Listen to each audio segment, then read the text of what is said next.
Hey, getting a good broadcasting job can sometimes take years of experience and some hard work. But for one Provo mother and grandmother, all it took was one audition.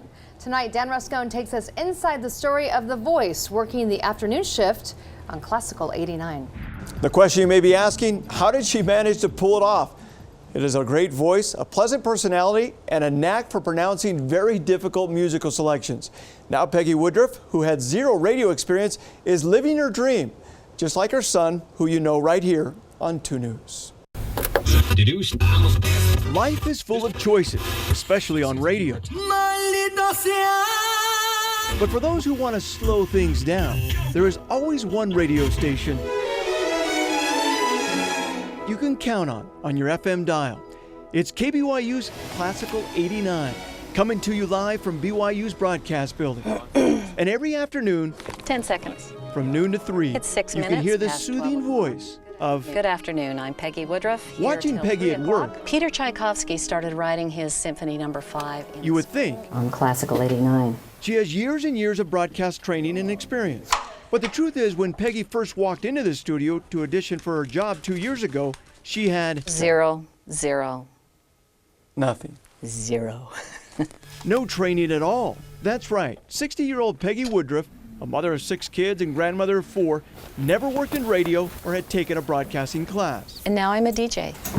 It all started when Peggy's husband brought home a job posting. For BYU Music on Air, where we... KBYU Classical 89 was looking for a part-time music host to work the afternoon shift. And he said, honey, you need to look at this. This sounds like you. So I read it. Peggy decided to give it a shot. She did have several things in her favor. She did major in acting in college, and she has studied French, Spanish, and Portuguese, so she could pronounce Christophe Vondognani got me for a while. all the really hard names. Jerzy Maksymuk.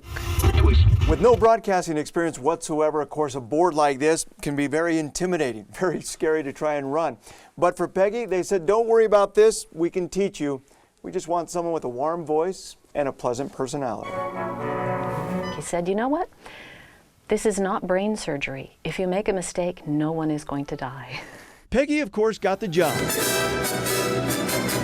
But she's not the only broadcaster in her family.